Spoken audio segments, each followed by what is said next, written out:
স্বাগত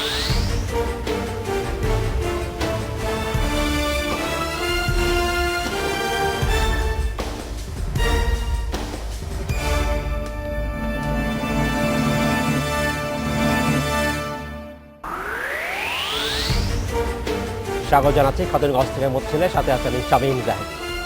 সরকারি আদেশে 15 দিন বন্ধ থাকার পর শনিবার থেকে নদীতে পুরোদমে ইলিশ ধরা শুরু হয়েছে। ইলিশের উৎপাদন বাড়াতে কয়েক বছর ধরে সরকার এই ধরনের নিষেধাজ্ঞা জারি করছে। আজ আমরা আলোচনা করব ইলিশ মাছ ধরার নিষেধাজ্ঞা। এ নিয়ে আলোচনা করতে আমার সাথে স্টুডিওতে রয়েছেন মৎস্য অধিদপ্তরের সাবেক মহাপরিচালক মোহাম্মদ মোকাম্মেল হোসেন এবং জাতীয় মৎস্যজীবী সমিতির কেন্দ্রীয় কমিটির মহাসচিব ফণীভূষণ মালু। জনাব মোকাম্মেল হোসেন এবং জনাব মালু, আপনাদেরকে স্বাগত জানাচ্ছি অনুষ্ঠানে। কেমন আছেন আপনারা? ভালো আছে। জনাব ফণীভূষণ মালু, প্রথম প্রশ্ন আপনাকে শুরু করতে চাই। সরকারি যে নিষেধাজ্ঞা ছিল 15 দিনের জন্য ইলিশ মাছ ধরবার জন্য, এবং এটা গত কয়েক বছর সরকার এটা করছে যাতে ইলিশের প্রজনন সময় মা মাছের সংকট দেখা না দেয়, এবং মূল উদ্দেশ্য হচ্ছে দেশের মৎস্য উৎপাদন, ইলিশের উৎপাদন বৃদ্ধি পায়। এবার এই যে নিষেধাজ্ঞার সময়টা কেমন হলো? আমরা দেখেছি পত্রপত্রিকায়, টেলিভিশনের সংবাদে যে এই নিষেধাজ্ঞা সত্ত্বেও বেশ কিছু এলাকায় অবৈধভাবে মাছ ধরা হয়েছে। সার্বিকভাবে আপনার কি মনে হলো যে এবারে যে প্রচেষ্টা গভর্নমেন্টের ছিল, সরকারের ছিল, সেটা কেমন হলো? আসলে মূলত বিষয়টা সরকার একটা ভালো উদ্যোগ নিয়েছে এবং সেই উদ্যোগকে আমরা স্বাগত জানাই মৎস্যজীবী সমিতির পক্ষ থেকে। আচ্ছা, তবে যে সমস্ত জেলাতে ইলিশ প্রবণ এলাকা, সেখানে সব জায়গায় ঠিকমতো এই অভিযানটা হয়নি।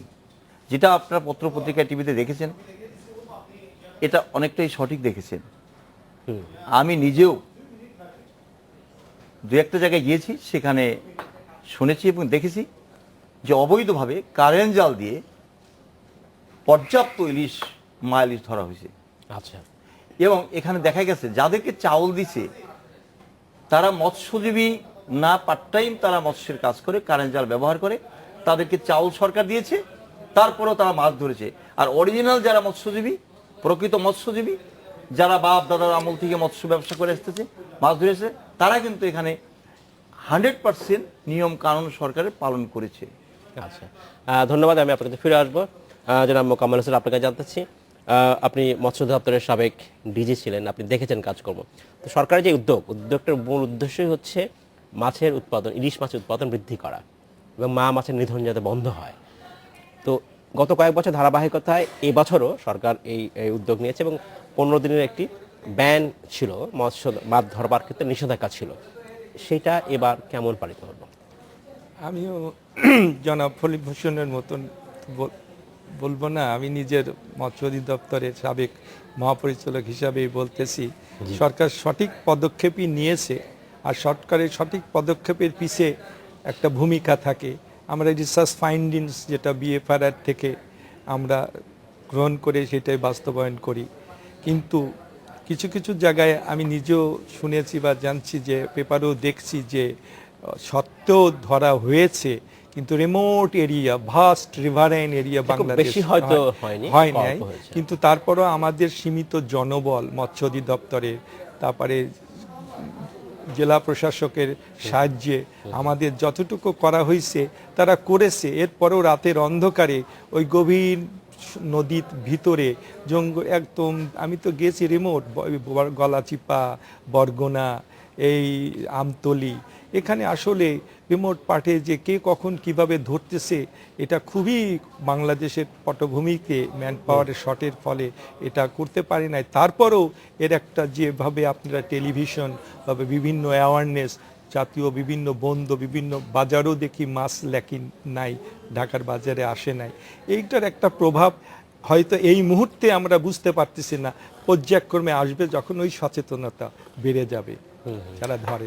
ধন্যবাদ জনাব মোকাম্মেল হোসেন। জনাব ফণীভূষণ মালু, আপনাকে জানতে চাচ্ছি যে এখন যখন শনিবার থেকে এই নিষেধাজ্ঞা উঠে গেল, 15 দিন যে নিষেধাজ্ঞা ছিল, এরপরে এখন যে মাছ ধরা হচ্ছে, এখন মাছের কেমন ধরা পড়ছে মাছ? আমরা আশা করছি, আমরা কি, আমি আসলে জানতে চাচ্ছি যে এটা তো গত কয়েক বছর ধরে একটা ধারাবাহিকতা চলছে যে মা মাছ নিধন বন্ধ করবার জন্য যে প্রচেষ্টা, মাছ আসলে কেমন ধরা পড়ছে, সেই যে প্রচেষ্টা, সেটা সফলতা এলো কিনা আসলে? এখানে আমি দু একটা জায়গায় গিয়েছি বাংলাদেশের, জি দু একটা জেলাতে বা দু একটা স্থানে। 9 তারিখ পর্যন্ত এই মাছ শুক্রবার পর্যন্ত ধরা বন্ধ ছিল মাছ। জি তো শনিবার যেটা 10 তারিখ, সেখানে আমি দেখলাম আরিচা ঘাটে বা আরও দু এক জায়গায় আশেপাশে বেশ ভালো মাছই সেখানে ধরা পড়ছে। এবং 11 তারিখেও আমি দু একটা আড়তে পরিদর্শন করলাম, সেখানেও দেখলাম যে 10-এর চাইতে 11 তারিখে কাল অর্থাৎ গতকাল আরও বেশি মাছ ধরা পড়ছে, পর্যাপ্ত। আচ্ছা, এর মানেটা কি এরকম যে এই যে ব্যান ছিল, যে নিষেধাজ্ঞা ছিল, সেটা সফলতার কারণে মাছ বেশি পাওয়া যাচ্ছে? বা না না না, আসলে বিষয়টা হলো যে একদম আমাদের সাগরী এলাকার মোহনার থেকে বিভিন্ন এলাকায় মাছ ধরা বন্ধ ছিল। জি এই যে মাছ ধরা বন্ধ ছিল, এই মাছটা তো উজান দিকে চলে আসে। জি আসার পরে এটা আমি বিশেষ করে মানিকগঞ্জ দেখেছি। আচ্ছা মানিকগঞ্জ, আরিচাঘাট, পাটুরিয়া ঘাট, জাফরগঞ্জ, এই এলাকাগুলো আমি পরিদর্শন করেছি। আচ্ছা কারণ এখানে মাছগুলো চলে আসছে, এই মাছ ধরা পড়ছে। আজকে আবার এতটা মাছ নেই, আচ্ছা, যেহেতু মাছ ধরা শুরু হয়ে গেছে। সব জায়গায় জাল প্রতিবন্ধকতা হয়ে গেছে। এগুলো দেখলাম। আচ্ছা, ধন্যবাদ। আমি আপনার কাছে ফিরে আসবো। সরকারের যে মূল উদ্যোগ এই ইলিশ সম্পদকে রক্ষা করবার জন্য, এটাকে আসলে আর কি কি উদ্যোগ নেওয়া যেতে পারে? আমরা বছরে একটা সময় মাছ ধরবা নিষিদ্ধ করে রাখি, কিন্তু যেটা অনেক সময় হয়ে থাকে যে যেসব পয়েন্টে মূলত ইলিশের আনাগোনা থাকে, সেই এলাকাটা হয়তো আমরা নজর দিতে পারি। তো আরও কিছু দূরবর্তী এলাকা আছে যেখানে হয়তো নজর দেওয়া যায় না, সেইখানেও সরকার তার নজরদারি আসলে বাড়াতে পারে কিনা? আসলে এটা অবশ্যই সরকারের একটা চিন্তার বিষয় হয়েছে, এবং মৎস্য অধিদপ্তরের এটা নিয়ে চিন্তা ভাবনা করা দরকার। তবে আমার যেটা মনে হচ্ছে, উনি যেটা বললেন সেই আঙ্গিকে বলবো যে এটা ফ্রি মুভমেন্ট পেয়েছে, ফ্রি অ্যাক্সেস হয়েছে, কোনো বাধা প্রতিবন্ধকতা পায় নাই বলে যখন আসছে, তখন ফিশিং এফোর্টটা এই জেলেরা ঝাঁপায়ে পড়েছে ওদের মাছ ধরার জন্য, যার জন্য প্রচুর পরিমাণে মাছ ধরা পড়েছে। এখানে যদি আমরা ফিশিং লিমিটটা যদি করে দেই, যার জন্যই আমাদের জেনুইন ফিশারম্যান লিস্ট হচ্ছে মৎস্য অধিদপ্তরের, এই জেনুইন ফিশারম্যান লিস্ট হিসাবে, বিশেষ করে হিলসা ফিশারম্যান লিস্ট যদি আমরা হয়ে গেছে, এবং হিলসা যে একটা ড্রাফট আছে, ফাউন্ডেশন আছে, এই হিলসা ফাউন্ডেশন যদি বাস্তবায়ন করা হয়, তাহলে আমরা প্রোডাকশনটার ধারাবাহিকতা, সাস্টেনেবিলিটি বজায় রাখবো। কারণ ওই জেনুইন ফিশারম্যানরাই অ্যালাউ হবে ওই মাছ ধরার জন্য, যাদের লিমিট থাকবে, ওটা লিমিট থাকবে। বুঝছেন, এটা হলো বিদেশের যে সিস্টেম, আমাদের দেশে সেই সিস্টেম আসছে। সাবজেক্ট হিলসা ফাউন্ডেশন, ওটা যদি অ্যাপ্রুভ গভর্নমেন্টের কাছে আসে, ওটা যদি অতি তাড়াতাড়ি পাস করা হয়, তাহলে combinedly, not only department of fisheries, others involve যারা ফিশারম্যান আছে, আরও লিভলিহুড যারা সারাউন্ডিং লোকরা আছে, তারাও মেম্বার আছে, এদের সচেতনতায় এটা কার্যকরী ভূমিকা। ধন্যবাদ জনাব মোকাম্মেল হোসেন। আমাদের সময় হচ্ছে একটা বিরতিতে যাবার।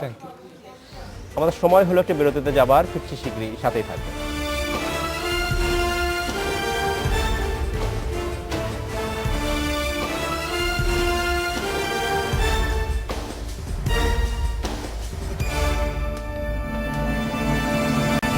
স্বাগত আরেকবার খাতুনগঞ্জ থেকে মধ্যে।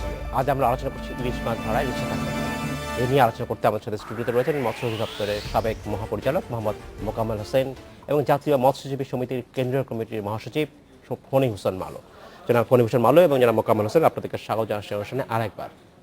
জনাব ফণী হোসেন মালো, আপনার কাছে জানতে চাচ্ছি যে এই যে নিষেধাজ্ঞাটা সময় নির্ধারণ করা হয়, যেমন এবছর বলা হচ্ছে যে 25 সেপ্টেম্বর থেকে 9 অক্টোবর পর্যন্ত যে এই সময়টা মাছ ধরবার নিষেধাজ্ঞা ছিল, এই সময়টা আসলে কীভাবে নির্ধারণ করা হয়, কেন করা হয়? আসলে মূলত এই সময়টা আমার জানা মতে এবং বর্তমান যে ইলিশের হয়েছে, এটা ঠিক হয়নি, ভুল হয়েছে আমি মনে করব। এই বছরটা আপনি বলছেন ভুল হয়েছে, মানে নির্ধারণ যে হয়েছে সময়টা, এটা ঠিক হয়নি করাটা। কেন হয়নি? আমরা বিগত দিনগুলোতেও এই দিন তারিখ নিয়ে আমরা বসছি, মৎস্যজীবী সমিতির সাথে মৎস্য ডিপার্টমেন্ট, মৎস্য মন্ত্রণালয় একটা মিটিং করেছে, আমরা আলাপ আলোচনা করে এটা সিদ্ধান্ত নিয়েছি। জি, কিন্তু এই বছর সেটা করছে কিনা আমি জানি না, কারণ আমি নিজে, আমার থাইরয়েড ক্যান্সার হয়েছিল, আমি ভেলোরে গিয়েছিলাম, এই সময় অসুস্থ ছিলাম, এখন হয়েছে কিনা আমি সেটাও জানি না। আচ্ছা, কিন্তু এর আগের বছরে এই সময়টা কোন সময় নির্ধারণ? ওই লক্ষ্মী পূর্ণিমার আগে এবং পরে 11 দিন ছিল। লক্ষ্মী পূর্ণিমার দিন থেকে 5 দিন আগে 5 দিন কেন পরে। এই সময় কি ইলিশ মাছ ডিম ছাড়ে? হ্যাঁ, ডিম ছাড়ে। চিরাচরিত প্রথা, দীর্ঘদিন যাবত আমরা দেখে আসতেছি যে লক্ষ্মী পূর্ণিমার নামে বড় পূর্ণিমা, এটা মৎস্য ডিপার্টমেন্টও জানে, তারাও আলোচনা করেছে, সবসময় এটা হইতো। কিন্তু এবছর 27 মানে 25 তারিখের থেকে 9 অক্টোবর পর্যন্ত দিয়েছে। এই সময়টা অনেক অগ্রিম হয়েছে। এখনও আমি দেখেছি, আমি কয়েকটা জায়গা দেখেছি, ইলিশ আড়তে গিয়েছি, সেখানে ডিম একটা মাছেরও ছাড়া হয়নি, হয়তো দু একটা ছাড়ছে বলে মনে করি, কিন্তু তেমন না। আমি বিভিন্ন জেলাতে আমাদের প্রতিনিধির কাছ থেকে, মৎস্যজীবী সমিতির প্রতিনিধির কাছ থেকে আমি রিপোর্ট সংগ্রহ করেছি, ইলিশ এলাকা যে জেলাগুলো আছে তারাও বলেছে না। জনাব মোকাম্মেল হোসেন, এই যে কথা বলছেন জনাব ফলিক হোসেন মালো, যে সময় নির্ধারণটা ঠিক হয়নি, উনি জানেন না তাদের সাথে যারা মৎস্যজীবী তাদের সাথে আলোচনা করা হয়েছে কিনা। আপনি অবশ্য সাবেক মহাপরিচালক মৎস্য অধিদপ্তরের, কিন্তু আপনার কি মনে হয় যে সময় নির্ধারণ কি ঠিক হয়েছে না ঠিক হয়নি? ওনার সাথে আপনি একমত কিনা? আমাদের এইসব ধরনের সিদ্ধান্ত নিতে গেলে আমরা মিনিস্ট্রি এবং মৎস্য অধিদপ্তরের বিভিন্ন মিটিংয়ের মাধ্যমে এবং সংশ্লিষ্ট স্টেক হোল্ডার্সকে ডেকে নিয়ে ডিসিশন মানে এইগুলি নির্ধারণ করি। এবার আমি তো আর রিটায়ার্ড, আপনি আমার সাথে সাবেক, জড়িত জি, ছিলাম না, সাবেক। তবে ক্লাইমেট চেঞ্জ ইফেক্ট এবং রিসার্চ ফাইন্ডিংস বিএফআর এর ভিত্তিতেই মৎস্য অধিদপ্তর এইগুলি বাস্তবায়ন করে। তবে প্রিভিয়াস রিপোর্টে আমিও ফণীভূষণ মজুমদারের মতে একমত, মালুর মতে একমত। আমিও দেখেছি বা আমার প্রিভিয়াস যখন আমি কাজ করেছিলাম তাতেও দেখছি যে ওই অক্টোবরের শেষ থেকে বা ওই নভেম্বরের কাছে, নভেম্বরও নাই, এই 15 থেকে 24-এ উনি বলছিলেন যে লক্ষ্মী পূর্ণিমাকে মাথায় রেখে এই যে ওদের ধর্মীয়, হিন্দু ধর্মীয় শাস্ত্রের যে একটা জিনিসটা আসতেছে না, এটার সাথে সম্পর্কযুক্ত 15 থেকে এবার এই পরিবর্তন হওয়া কি বাঞ্ছনীয় ছিল? এটা বাঞ্ছনীয় মধ্যে নিশ্চয়ই রিসার্চ ফাইন্ডিংস এবং ক্লাইমেট চেঞ্জের ইফেক্টের কোনো রেজাল্ট নিয়ে গভর্নমেন্ট ডিসিশন দিয়েছে, ডিপার্টমেন্ট ফিশারিজ, বিএফআর আদার্সকে নিয়ে, যেহেতু এইখানে আমাকে ডাকা হয় নাই। যদি সময় নির্ধারণ ভুল হয়ে থাকে তাহলে তো একটা বড় মানে আমরা ক্ষতির সম্মুখীন হব। মূল সময় যে সময় ইলিশ মাছ ডিম ছাড়ে সেই সময় মাছ ধরা হবে, অথচ যখন ডিম ছাড়ছে না তখন আমরা মাছ ধরা বন্ধ রাখলাম, মূল উদ্দেশ্যে ব্যাহত হবে। তবে এইটা যদি এইবারেই প্রথম হয়, বিগত বছরে যদি নর্মাল টাইমে হয়, তাহলে এটা গভর্নমেন্টের একটা লেসন্স হবে ভবিষ্যতে, যাতে এই টাইমটা পরিবর্তন করবে না। দায়িত্বটার ব্যাপারে তো আর আমি কিছু বলতে পারবো না, তবে লেসন্স হবে যে ভবিষ্যতে চিন্তা ভাবনা। এইবার যেটা এই সময়টা ধরা হয়েছে, এর আগে কখনোই আপনি তো দীর্ঘদিন ধরে এই মৎস্যজীবী ফেডারেশনের মহাসচিব হিসেবে কাজ করছেন, এবং এটা কখনোই হয়নি, এর আগে কখনোই হয়নি না, হয়নি কখনো। আপনি যখন জানলেন এটা হলো, তখন আপনি অন্যান্য মৎস্যজীবীর সাথে কথা বলেছেন, তাদের সাথে সরকারি তরফ থেকে কোনো আলোচনা করা হয়েছে কিনা, বা কিভাবে কিসের ভিত্তিতে সরকার এই সময় নির্ধারণ করলো? না, আমি তো বাংলাদেশে এসে হঠাৎ করে জানতে পারলাম এই প্রোগ্রামটার কথা, এবং মৎস্যজীবীরা আমার সাথে আলাপ করলো যে এটা কেন হলো, এই অগ্রিম হয়ে গেল কেন। এবং এই বিষয়ে আমি জলতরঙ্গ নামে আমাদের সংগঠন থেকে একটা বই বের করেছি, তার মধ্যে আমার একটা রিপোর্টে আছে, লেখার মধ্যে আছে জাটকা সংরক্ষণ কর্মসূচি ইলিশ সম্পদ উন্নয়ন, তার মধ্যে আছে যে ওই লক্ষ্মী পূর্ণিমার মধ্যে এইটাকে ওই সময়টা ঠিক করতে হবে। এবং পাশাপাশি 11 দিন ছিল, আমি বলেছি সেখানে যে আরো 3-4 দিন এখানে বাড়ানো যেতে পারে, কিন্তু সময়টা লক্ষ্মী পূর্ণিমার আগে পরে হবে। কারণ আমরা দীর্ঘদিন দেখে আসতেছি এই সময়ের মধ্যেই এই ডিমটা মাছে ছাড়ে। এই জন্য এবছর কোনো মাছ ডিম ছাড়ে না, 2-1% ছাড়তে পারে, নাও পারে। এবং শুধু আমার রিপোর্ট না, আমি আমার বাংলাদেশের যে সমস্ত ইলিশের এলাকা আছে প্রত্যেক এলাকার থেকে প্রতিনিধির কাছে রিপোর্ট সংগ্রহ করছি আমি, তারাও একই কথা বলেছে। আমার মনে হয় জোরালো কোনো রিসার্চ ফাইন্ডিংস এবং থেকেই বোধহয় ডিপার্টমেন্ট এটা পদক্ষেপ এবার নিয়েছে। আমরা জানি না সেটা কিসের ভিত্তিতে করেছে, বাট আমরা নিশ্চয়ই পরবর্তীতে এই বিষয়ে খোঁজ খবর নেব যে এই সময়ের নির্ধারণের যে সময়টা, যে পরিবর্তনটা ঠিক হয়েছে কি। কারণ এটা যদি ভুল হয়ে থাকে আমাদের পুরো প্রচেষ্টাই আসলে ব্যর্থ হয়ে যাবে, আমাদের পুরো প্রয়াস জলে যাবে। আমরা একটু অন্য বিষয়ে দৃষ্টি আলোচনা করতে চাই। যারা ফোনে বসে মালো, আপনি বলছিলেন যে জেনুইন যারা ফিশারম্যান, প্রকৃত যারা মৎস্যজীবী তাদের কথা বলছিলেন, যারা মোকাম্মেল হোসেন একই কথাই বলছেন, তাদের মধ্যে একটা সচেতনতা দরকার এবং তাদেরকে সত্যিকার অর্থে সহায়তা সাহায্য দেওয়া দরকার। প্রকৃত অর্থে মৎস্যজীবী যেটা আপনি বলছেন কিভাবে সে নির্ধারণ করবেন? নির্ধারণ যেমন আইডি কার্ড বা এই যে ভিজিটি দেয় জি। যে তোমার জাল কোথায়, তোমার জালটা দেখি একটু, যিনি কর্মকর্তা থাকবেন উনি তার জাল দেখবেন, তোমার কি জাল দিয়ে তুমি মাছ ধরো, আচ্ছা এই একটা জিনিস তাতে দেখা যাবে, ওইভাবে করলে ঠিক হবে। এবং এই যে নিবন্ধন যেটা করা হয়েছে, এটাও তুমি যে মৎস্যজীবী তোমার জালটা নিয়ে সময় দেখবো। তাই আমরা বলতে চাই যে মৎস্যজীবী সমিতিকে যদি সম্পৃক্ত করা যায় এর মধ্যে, তাহলে আমরা সহযোগিতা করতে পারবো সব বিষয়েই। কারণ আমরা চাবো আমাদের সরকারের স্বার্থ রক্ষা করা, আমাদের স্বার্থ রক্ষা করা, জাতির স্বার্থ রক্ষা করার জন্য। জি জনাব মোকাম্মেল, আপনি বলতে চাচ্ছেন। আমি বর্তমান সরকার প্রিভিয়াস সরকারদেরকেও দেখেছি কোনো এইসব পদক্ষেপ, এই মৎস্যজীবী সমিতি, স্মল স্কেল সমিতি একটা আছে মৎস্যজীবীর, এরা কতগুলি পরিচিত চেহারাকেই আমার টাইমেও আমি দেখেছি, আমরা এই কাজ করেছি। তবে জেনুইন ফিশার করতে গেলে ওই যে আমরা যেটা আইডি কার্ড দিয়েছি, তার ফিশারম্যান জাল আছে কিনা, তার ফিশার বোট আছে কিনা, ওই স্পেসিফিক হিলসা ধরার বা ওই মাছ ধরার, ওগুলি দেখেই ডিপার্টমেন্ট জেনুইন ফিশার আইডেন্টিফাই করে, এমনি করে না। হ্যাঁ, এছাড়াও দুই একটা ব্যতিক্রম আসতে পারে, সেটা তো আসতে পারে, স্ট্যাটিস্টিক্যাল আসতে পারে, তবে জেনুইন ফিশার এইভাবেই আইডেন্টিফাই করা হয়। জনাব ফণী হোসেন মালো, যে এই সময়ে যখন নিষেধাজ্ঞা চালু থাকে মাছ ধরবার ক্ষেত্রে, ইলিশ মাছ ধরার ক্ষেত্রে, তখন মৎস্যজীবীদের মাঝে সাহায্য সহযোগিতা করা হয়ে থাকে, তাদেরকে চাল বরাদ্দ দেওয়া হয়ে থাকে। এই যে পরিমাণ চাল দেওয়া হয় তাদেরকে সেই সময়ের জন্য যখন তারা মাছ ধরতে পারবে না, সেটাকে যথেষ্ট মনে হয় কিনা এবং আসলে বাড়ানো যায় কিভাবে?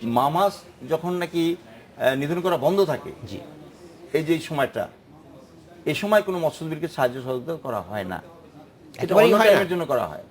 আচ্ছা, এই যে সময় ব্যান ছিল, যে 15 দিন, কোনো সাহায্য সহযোগিতা না, করা হয় কোনো না? সাহায্য করা হয় না। কখন করা হয় তাহলে? এটা করা হয় ওই যে আগে যে আছে, আগের যে মাছ ধরা বন্ধ থাকে কিছুদিন, হ্যাঁ, ওই সময়ের জন্য 4 মাস দেওয়া হয়, সেটা 50 কেজি 40 কেজি করে চাল দিয়েছি। এবার জনাব মোকাম্মেল হোসেন, আপনার কি মনে হয়? আমি যতটুকু জানি তার 4 মাস দেওয়া হয়, সেটা কোন সময়? সেটা এই টাইমের মধ্যে পড়ছে কিনা না, পড়ে না। এটা যেহেতু 15 বছর বেশি সম্পৃক্তি আচ্ছা। ইদানিং আমার চেয়ে, হ্যাঁ, হ্যাঁ।